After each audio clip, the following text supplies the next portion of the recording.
행복한 인생의 조건 어떤 거라고 생각하시나요? 건강, 건강 또 어떤 게 있을까요? 가족.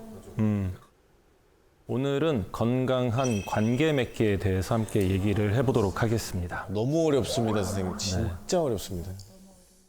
재미있는 게 하버드 대학교 다 아실 텐데요. 거기서는 1938년부터 이 좋은 인생만을 연구하는 팀이 있다고 그래요.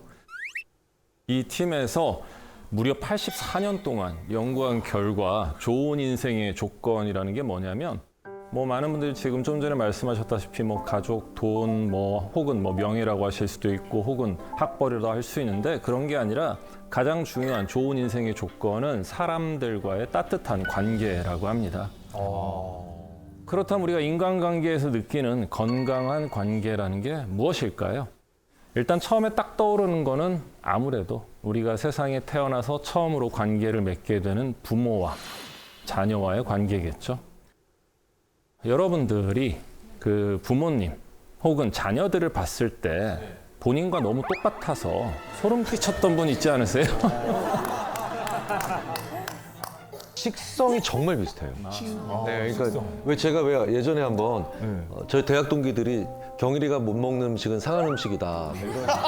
이런 쪽을 잘 먹거든요. 제 딸 둘이 그렇게 잘 먹어요. 네. 그거 보고 깜짝 놀랐어요, 저는. 이런 식욕이나 식성도 비슷하고요. 사실 이제 살아가면서 우리가 좋든 싫든 간에 부모님으로부터 물려받을 수밖에 없는 게 있는데요. 또 외모, 생김새, 사소하게는 말투나 버릇, 습관. 이런 것만큼 또 부모님으로부터 물려받는 것 중에 하나가 바로 애착입니다. 어태치먼트라는 단어로 불리는데 낯선 환경 실험이라는 걸 통해서 아이들의 유형을 4가지로 나눴거든요. 첫 번째가 바로 안정형 애착 유형입니다. 기본적으로 아이가 엄마와 단둘이 있을 때도 잘 지내고요. 낯선 사람이 방에 들어왔을 때도 처음에는 약간 당황해하지만 곧 적응해서 잘 놀고 엄마가 그 방을 나갔을 때는 불안해하거나 당황해하지만 곧 적응해서 또 낯선 사람과도 잘 지내고 그리고 15분 있다가 엄마가 방에 다시 들어왔을 땐 굉장히 행복해하면서 엄마를 반기게 되고요. 이들의 유형은 자기 긍정, 타인 긍정이에요. 일단 나도 마음에 들어. 그리고 다른 사람이 누가 와도 괜찮아. 그럼 어떤 양육 환경에서 자랄 때 만들어지느냐? 첫 번째는 민감성. 그 다음에 두 번째가 반응성. 세 번째가 일관성이에요.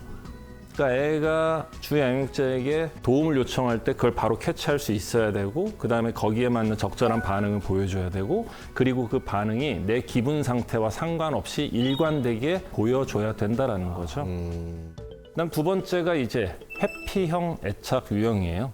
이 유형은 아까 말한 낯선 환경 실험에서 엄마랑 둘이 있을 때도 그닥 엄마에게 뭔가를 요구하거나 달라붙어 있질 않고요.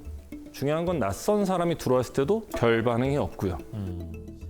심지어 낯선 사람과 둘이 있는 환경에서도 그닥 반응이 없고 가장 중요한 건 15분 있다 엄마가 다시 돌아왔을 때 엄마에게 별 관심을 주지 않는다는 거예요.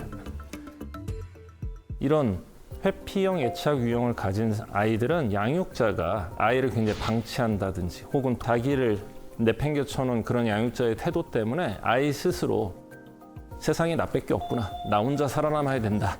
이런 의식이 강해지면서 자기 긍정, 타인 부정의 성향을 보이게 됩니다. 즉, 자기 자신 이외엔 타인을 믿을 수 없다라고 생각하게 되는 거죠. 이런 분들이 이제 어른이 됐을 때 보이는 주된 연애 스타일은 일단은 연애를 그냥 안 하고 지내시는 분들. 그 다음에는 썸 뒤에 연애로 발전을 못하는 분들. 혹은 소위 안 좋게 표현하면 어장관리하듯이 주변에 이렇게 알고 지내는 애들이 있긴 한데 그 이상 관계 발전이 안 되는 분들. 이분들은 타인을 믿지 못하기 때문에 거절이나 유기에 대한 불안을 굉장히 많이 가지고 있고요. 이게 타인과 깊은 관계로 발전하는 데 큰 걸림돌이 된다는 거죠. 상대가 나한테 마음의 문을 열고 나에게 좀 다가오려고 하면은 이들은 일단 불편함을 느끼게 되고요. 그러면서 상대방이 선을 넘어서 내 영역 안에 침범했다라는 생각이 들면 넌 너무 의존적이야 라고 하면서 상대방을 비난을 하게 되죠. 특히나 이제 갈등이 생겼을 땐 대부분 어떤 식으로 이 갈등을 해결하려고 하냐면 나 혼자 관계 정리를 하고 갑자기 그냥 이별을 고하는 잠수 이별 들어보셨죠? 연락 끊어버리고. 연애나 결혼의 상대로 회피형 유형의 사람을 만나면 대부분 공통적으로 느끼는 게 그 사람 무슨 생각하는지 모르겠다. 속을 알 수가 없다.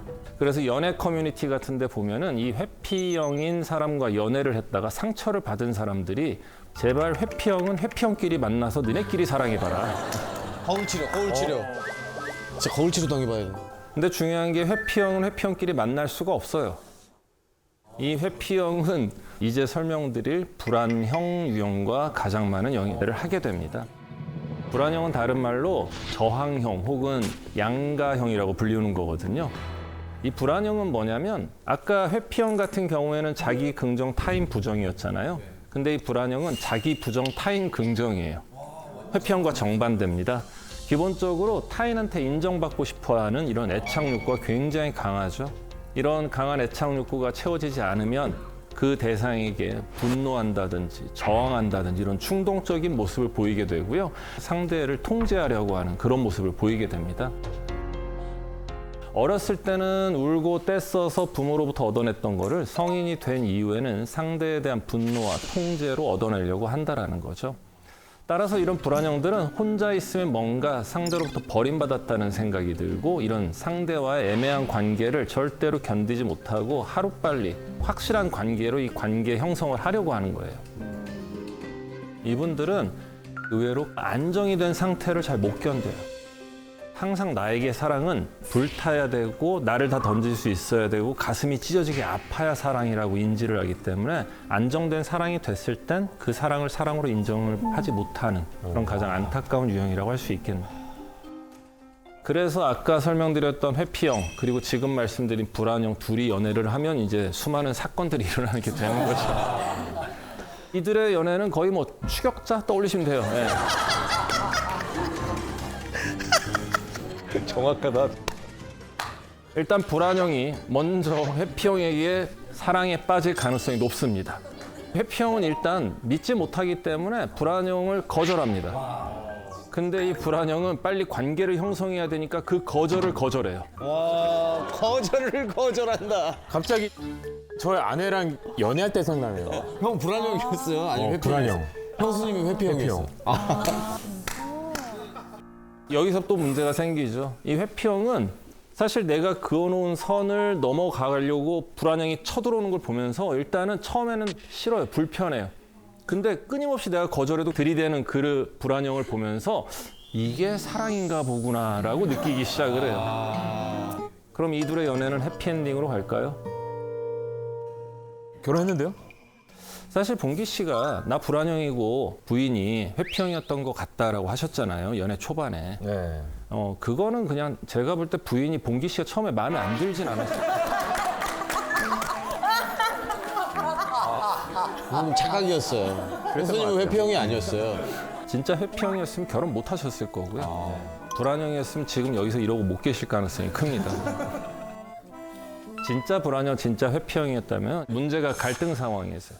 불안형은 계속 사랑을 확인하려고 하고 문제를 빨리 해결하자 하고 회피형은 그게 너무 싫고 나는 일단 탈출하고 싶기 때문에 방으로 도망가고 밖으로 도망가고 그럼 불안형이 또 쫓아가고 이 둘의 관계는 언젠가는 이 간극을 메울 수 없게 되기 때문에 결국은 새드 엔딩으로 끝나는 경우가 대부분이죠.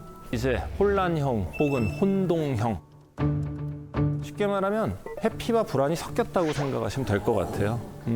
이 애착 유형은 좀 안타까운 게 어린 시절 부모, 주 양육자로부터 이제 학대를 받았을 가능성이 가장 크고요.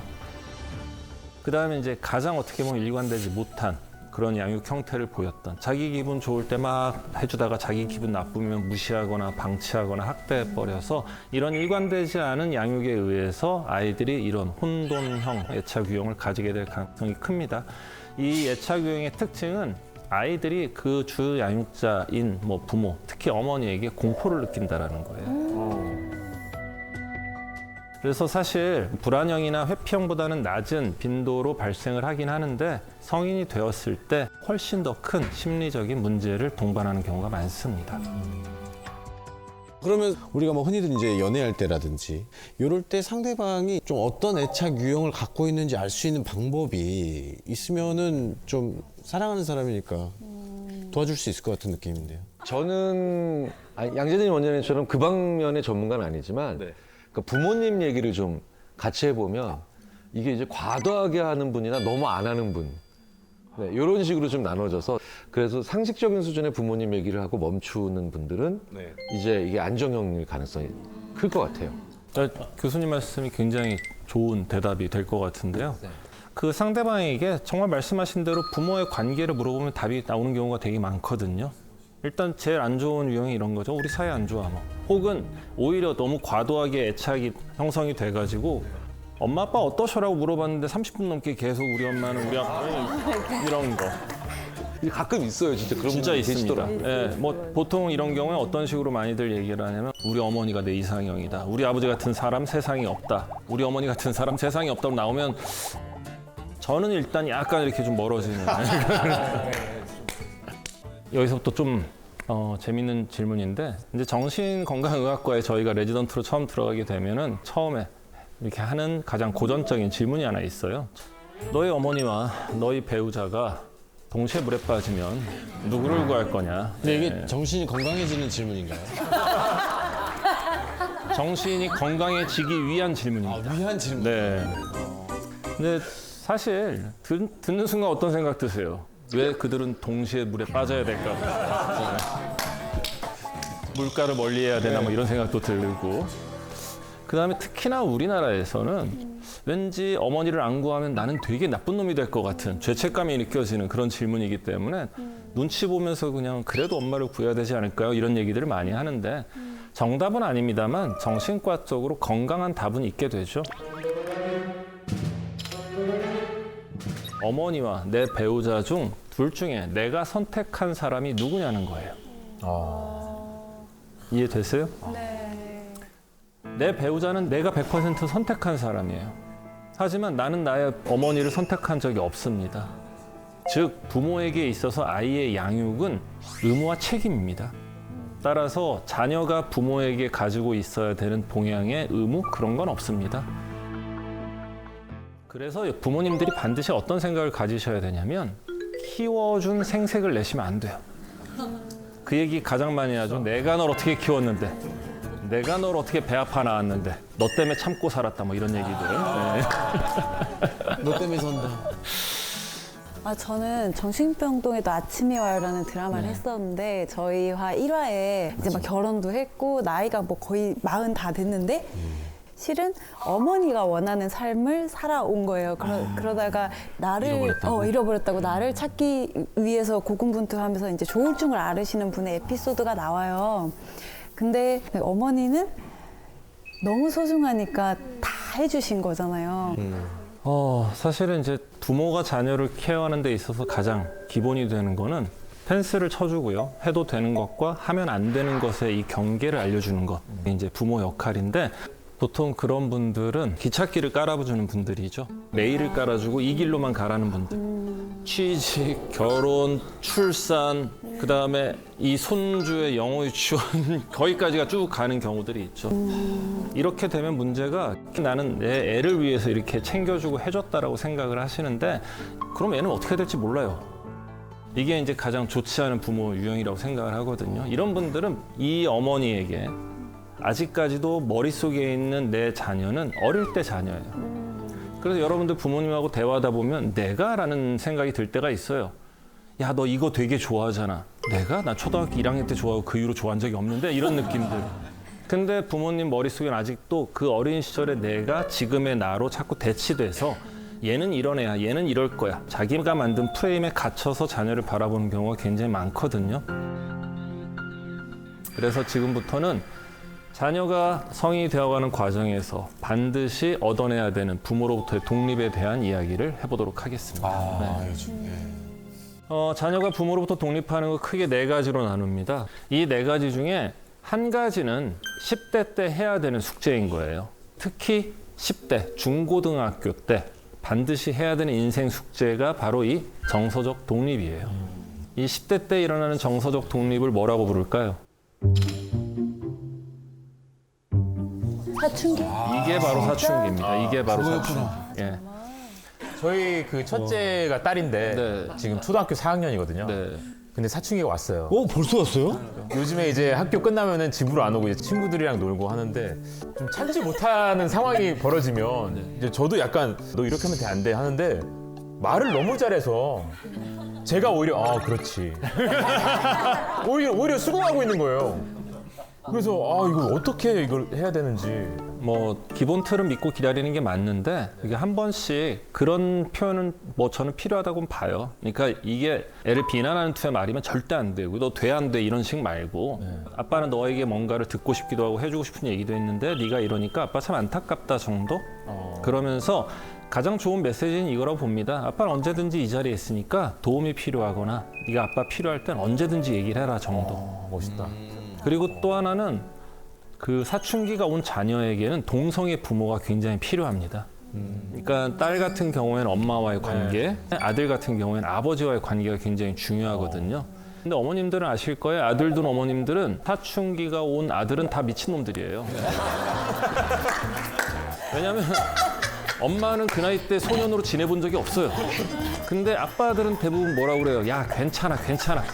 냅둬. 왜냐하면 자기도 다 그런 시기를 경험했단 말이에요. 맞아요. 이게 서로 성이 다를 때 이해를 못하는 경우들이 많이 있고 특히 사춘기가 온 아들을 어머니가 컨트롤한다 거의 불가능하기 때문에 어렸을 적부터 부모, 특히 동성애 부모와 관계가 좋았던 아이들은 사춘기 때도 어지간하면 스무스하게 더 중요한 거는 큰 사고를 치지 않고 사춘기를 지나가는 경우가 많습니다. 정서적 독립은 이렇게 10대 때 하는 거고 나머지 3가지 독립을 이제 20대 때 해야 되는 건데 이 3가지 중에 어떤 게 가장 중요한 것 같아요? 정신적 독립? 왠지 느낌상 셋 중에 정신적 독립이 가장 중요해 보이죠. 많은 분들이 저렇게 얘기를 하시는데 사실 이 정신적 독립을 하기 위한 전제 조건이 뭐냐면 경제적 독립입니다. 가끔가다 그런 분들이 있죠. 부모님 집에 얹혀 살아요. 근데 물어보면 부모님을 모시고 산다고 그래요. 그러면서 생활비 혹은 월세 아무것도 안 내요. 그러면서 어머니나 아버지가 야, 너 나이가 몇인데 이렇게 나오면은 내 인생 상관하지 마라는 얘기하는 분들.